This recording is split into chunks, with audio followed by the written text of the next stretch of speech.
구약성경 시편 1장 2절 말씀입니다. 오직 여호와의 율법을 즐거워하여 그 율법을 주야로 묵상하는 자로다. 영국의 런던에 이 템스강이 있는데요. 영국 런던의 이 템스강 근처에 있는 이 재판소 뜰에 유명한 포도나무가 한 그루 있습니다. 이 포도나무는 아주 맛이 좋아요. 유난히 맛이 좋고 좋은 열매를 맺기 때문에 이 식물학자들이 그 포도를 종자로 해서 우수한 포도를 공급하려고 노력했습니다. 그런데 이 학자들은 다른 포도나무와 별다른 특징을 발견하지 못했습니다. 템스강 근처에 있는 아주 유명한 포도나무나 어디 이런 시골 같은 데에서 자라는 포도나무나 별다른 특징이 없는 거예요. 구별되는 점이. 자, 그런데 한 가지 다른 게 이 포도나무는 이 템스강 근처에 있던 포도나무는 뿌리가 이 템스강 밑바닥까지 뻗어 있었다라고 하는 것입니다. 이 포도나무는 뿌리가 강 밑바닥까지 뻗어 있었기 때문에 수분을 충분히 빨아들일 수가 있었고 양분도 공급받아서 영국에서 가장 맛있는 열매를 맺을 수 있었던 것입니다. 템스강가에 있었던 포도나무 이야기가 주는 교훈은 무엇입니까? 뿌리가 강가에 있을 때 풍성한 나무가 된다는 거죠. 뿌리가 강가에 있을 때 풍성한 나무가 된다. 그러니까 우리가 믿음 생활하면서도 하나님의 은혜의 생명수 강가에 삶의 뿌리를 쫙하니 뻗어서 하나님의 은혜의 생명수 강가에 삶의 뿌리를 내릴 때 복된 삶을 살 수 있다라고 하는 것입니다. 성경에는 이 복 있는 사람에 대한 표현이나 언급이 많은데 성경은 이제 복 있는 사람이 성경을 가까이 하며 그 말씀을 기억하고 그 말씀대로 살려고 노력한다. 이런 메시지를 우리에게 전하고 있습니다. 왜 복이 있는 사람이 율법을 즐거워할까? 왜 복이 있는 사람이 하나님의 말씀을 즐거워하는가? 이 말씀, 하나님의 말씀은 곧 하나님이시라는 거죠. 말씀은 하나님이시고 말씀 안에 하나님의 뜻과 우리의 행할 바와 하나님께서 기뻐하시고 복 주시는 일이 모두 기록되어 있기 때문이다라고 하는 것입니다. 그래서 이 복 있는 사람은 말씀을 즐거워한다. 여러분들은 말씀을 즐거워하시나요? 아유, 간신히 들어요. 간신히 이 메시지도 어떻게 간신히 찾아서 간신히 시간 내서 듣습니다. 너무너무 바빠요. 이런 변명을 하시는지 저는 아주 말씀 들을 때마다 너무너무 즐겁습니다. 이런 사람은 복 있는 사람이에요. 우리가 오늘 이 메시지를 통해서 나 자신을 한번 되돌아봐야 합니다. 나는 도대체 누구냐? 어떤 길을 가고 있는가? 이걸 점검해 봐야 되겠죠. 나의 가는 길을 하나님이 아시는데 하나님이 복 주실 삶의 자리에 내가 있는가 없는가 이걸 살펴봐야 되겠죠.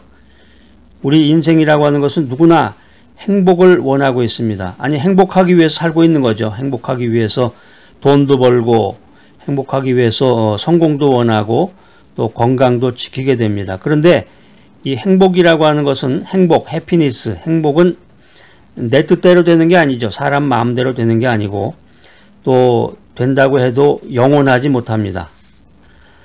오래 좀 갔으면 좋겠는데 참으로 영원한 행복이 있다 그러면은 그 무엇으로도 빼앗아 갈 수 없는 그런 절대적인 행복은 과연 어디 있을까요? 여러분 어디 있어요? 오늘 그 말씀 중에 다 나왔는데 말씀이 해답이죠.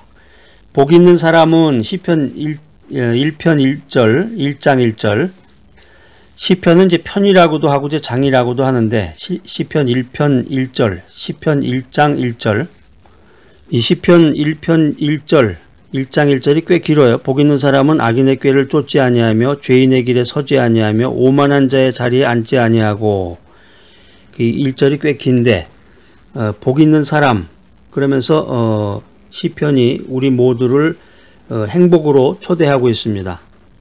시편 1편이 행복을 향한 초청장이에요. 여러분 초청장 다 받으셨죠?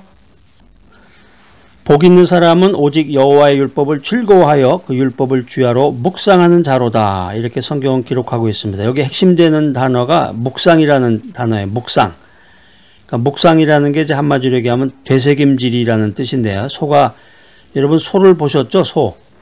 예전에 이제 60년대, 70년대만 해도 그 서울 시내에 그 달구지라고 그러나요? 그 소가 끄는 그게 있었어요. 그래서 서울에 살아도 이제 소를 볼 수가 있었는데 요즘 애들은 아마 소를 보지 못한 애들도 아마 있을지 모르겠네, 정말. 저는 이제 어렸을 때에 그 먼 친척이 마침 그 시골에 살고 있어서 그 방학 때가 되면은 여름방학, 겨울방학이 되면 꼭 시골을 내려갔는데 거기 보니까 이제 그 소가 있더라고요. 소 이제 여물도 주고 이제 소에 대해서 여러 가지 소 구경도 하고 뭐 여러 가지 그런 걸 봤는데 소가 계속 그 껌을 씹는 것 마냥 그 되새김질이라고 그러죠. 되새김질을 계속 하잖아요. 되새김질. 그러니까 소가 되새김질을 하듯이 하나님의 말씀을 계속해서 되새김질하면은 이 달고 오묘한 말씀에 젖어들게 된다라고 하는 것입니다. 우리가 하나님의 말씀을 잊어버리면 안 됩니다. 자꾸 계속해서 묵상해야 되는데, 그러니까 되새김질을 해야 된단 말이에요. 그래야 하나님의 말씀에 사로잡히고 말씀이 우리를 복되게 인도하십니다. 사람이 시험을 받은 것은 자기 욕심에 끌려서 미혹이 되기 때문입니다. 인간의 머리에는 하루에 수만 가지의 생각이 지나간다 그래요. 그러니까 잡념이죠, 잡념. 중요한 생각도 하지만 잡념이 많아요. 그러니까 하루에 수만 가지 생각이 지나가는데 무슨 생각, 무슨 묵상을 하면서 여러분 살고 계시나요? 그래서 기우라는 말도 있죠. 기우. 하늘이 무너지면 어떡할까. 그러니까 별의별 쓸데없는 생각 다 하는 거야. 바쁘다 바빠 이러면서 세상 일에만 분주하지 말고 세상의 것을 묵상하지 말고 하나님의 말씀을 묵상하는 삶을 살아야 영혼의 살을 찌울 수가 있습니다. 그래야 복된 인생을 살게 됩니다. 시편 1장 3절입니다. 저는 시냇가에 심은 나무가 시절을 쫓아 과실을 맺으며 그 잎사귀가 마르지 아니함 같으니 그 행사가 다 형통하리로다. 여기 이제 시냇가에 심은 나무가 나오는데 여기에 이제 시내라고 하는 것은 이제 자연적으로 흐르는 그 물이 아니라 관계수로를 말하는 거예요. 관계수로. 그러니까 인공적으로 만든 거죠. 이 관계수로는 수온지와 연결이 되어 있기 때문에 비가 오지 않아도 마르지 않습니다. 의인이라고 하는 것은 이런 시냇가에 심겨진 나무로 비유하고 있습니다. 의인은 고갈되지 않는 이 생명의 원천에 뿌리를 두고 있기 때문에 이 필요한 생명력을 끊임없이 계속해서 공급받는다라고 하는 것입니다. 여러분, 이 메시지를 들으시는 여러분들은 어디에다가 인생의 뿌리를 내리고 계십니까? 여러분이 손에 꽉 움켜잡고 있는 그 캐시입니까? 현찰, 또 아파트, 고급 아파트, 강남에 아주 요지에 있는 고급 아파트, 내가 갖고 있는 땅, 내가 낳은 아주 생명 같은 자식들, 내 부모님, 내 친척, 어디에다가 인생의 뿌리를 깊이 내리고 계시나요? 생명수 되시는 주님의 말씀에 여러분들이 인생의 뿌리를 깊이 내려야 됩니다.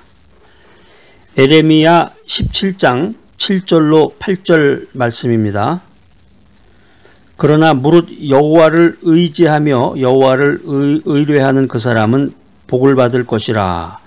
그는 물가에 심기운 나무가 그 뿌리를 강변에 뻗치고 더위가 올지라도 두려워하지 아니하며 그 잎이 청청하며 가무는 해에도 걱정이 없고 결실이 그치지 아니함 같으니라.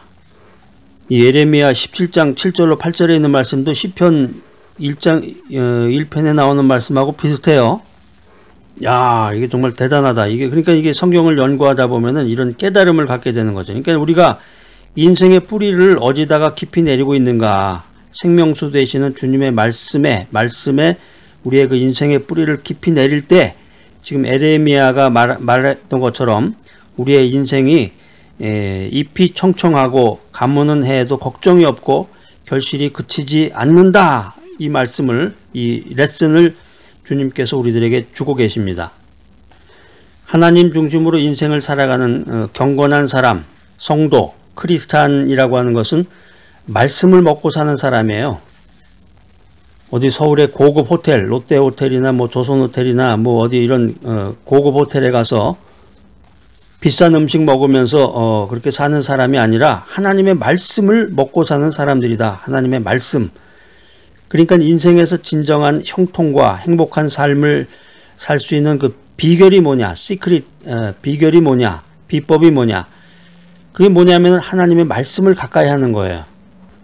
오늘 여러분들 엄청난 그 비밀을 여러분들 아시게 됐네요.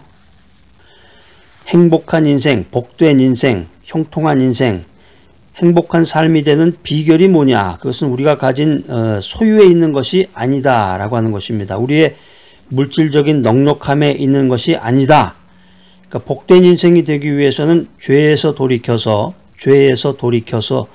회개하는 마음으로 하나님께 돌아서는 그 결단이 있어야 된다. 결단. 이제 그만 돌아서야 된단 말이에요. 터닝 포인트. 세상에 너무 집착하지 말고, 세상의 소유물에 너무 집착하지 말고 이제 돌아서야 돼. 하나님께로 돌아서는 결단이 필요하다. 그러니까 이 신앙적인 결단이 있어야 돼. 신앙적인 결단.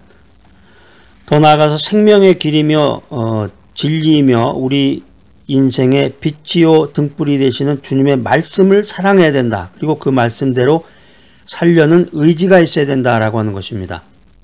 그러니까 우리가 이제 성경 통독도 한다고 그러잖아요. 창세기부터 요한계시록까지 뭐 세미나도 있어요. 이거 뭐 며칠 만에 뛴다. 몇 시간 만에 성경을 다 통독한다. 그러니까 성경을 정보로 대해서는 안 되겠어요. 성경을 많이 알아서 뭐 하려고 그럽니까? 많이 알면 좋긴 좋겠지만 구원에 필요한 말씀, 또 내가 읽고 내가 봤던 말씀, 그 말씀대로 살아갈 수가 있어야 되잖아요. 정말로 이 말씀을 사랑하고 그 말씀대로 살려는 이 의지가 필요합니다. 의지가. 복된 인생을 살기 위해서는 하나님의 말씀을 가까이 해야 된다.